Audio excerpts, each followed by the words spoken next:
energy we have as human beings here go? What do you do with it today? Yeah, today feels markedly different. I feel so grateful the life that I'm living now and co-creating now with my partner, with nature right here in Ecuador. When I've looked forwards into my future for many years now, what I've always seen is living on a piece of land, growing food, raising children in community. And this seems to be what's coming to pass. You know, here we are on this amazing piece of land, growing food, community is gathering, and probably at some point in the next few years we'll choose to start bringing children in. And it feels amazing, you know, for me to know that in my own lifetime, through personal experience, to know that it is possible to completely change your situation. If you choose to do it, if you're willing to do it, if you're willing to take baby step by baby step to get yourself to the next stage. You know, there was a point at my life a few years ago, I was already on a raw food path, but I was in situations that felt really unbearable to me. I was working in a mainstream cafe, and I was literally coming home every day from that cafe hysterically crying. I was so miserable.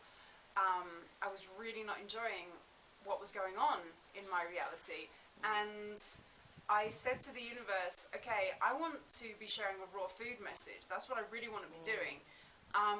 If you guys are really there, and if you're really willing to work with me on this, then I'm just going to go for it. I'm going to quit this job that I can't stand. I'm going to take the leap and show me that you're there. Show me that you care about this and my true desires and my true bliss in life, and let's create something.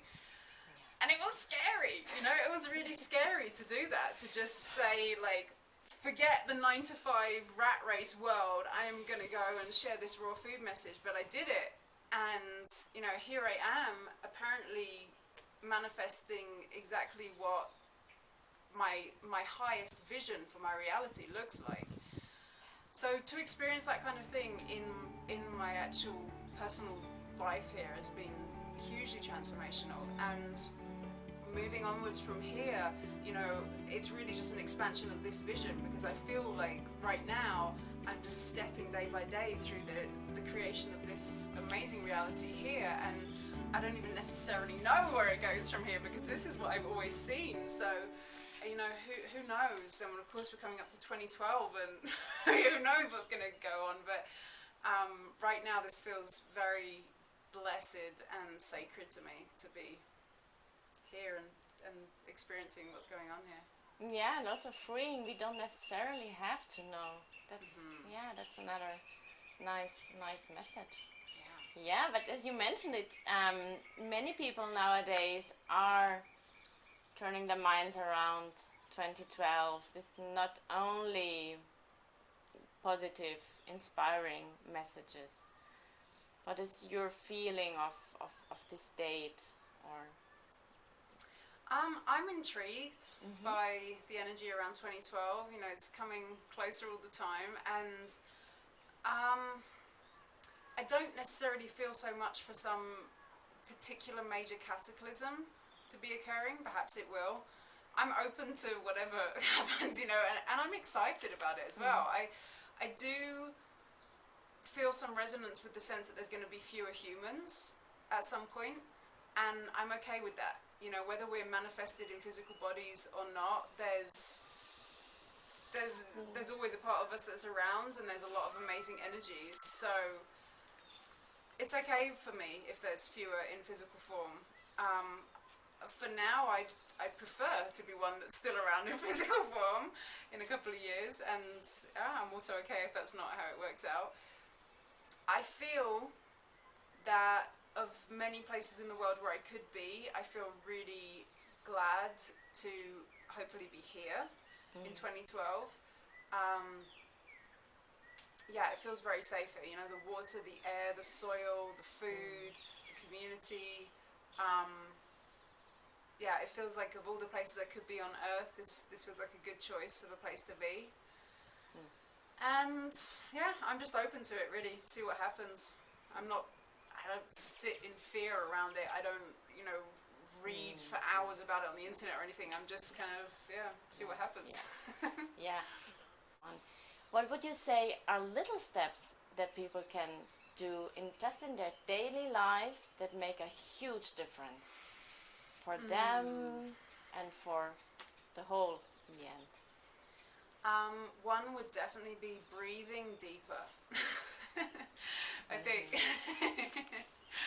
there's especially I find in the northern hemisphere and in like the kind of UK US culture that I've grown up in, there can be a lot of tightness and rigidity in people's energy bodies and people's willingness to stay centered in their communications with others and to stay in a compassionate space.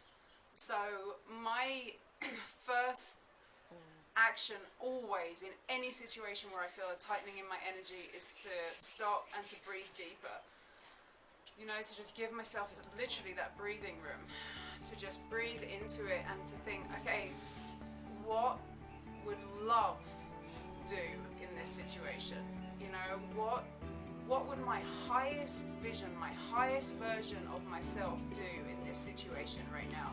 Rather than going into an automatic pattern of perhaps defensiveness or reaction or just spilling out this anger towards the other person, to stop and to breathe and to really see the situation for what it is, to look at the energy of the situation.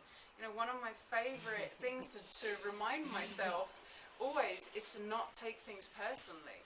It's one of the 4 agreements from Don Miguel Ruiz. It's so key, to see the energy of the situation rather than to only have this kind of blinkered view of this person in front of me is saying this thing which makes me angry or whatever it is, or they're not doing this thing and that makes me angry, or whatever it is, these situations we can find ourselves in, to step back and take a more compassionate view on that. I often say to people, think of that other person as a 5-year-old,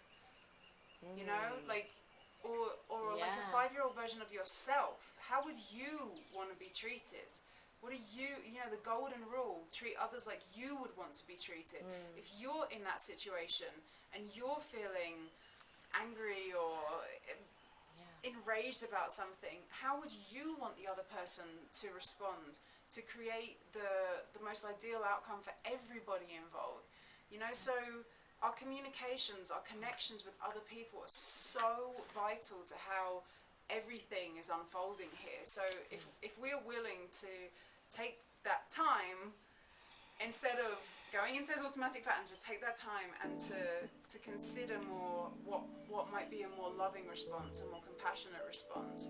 How could you diffuse the energy in a situation rather than fueling it with more anger or more violence or whatever it is? We are the ones we've been waiting for. And you and I and all of us, we have a choice in every moment how we act. So, what do you choose? So, that's in terms of relating with other people.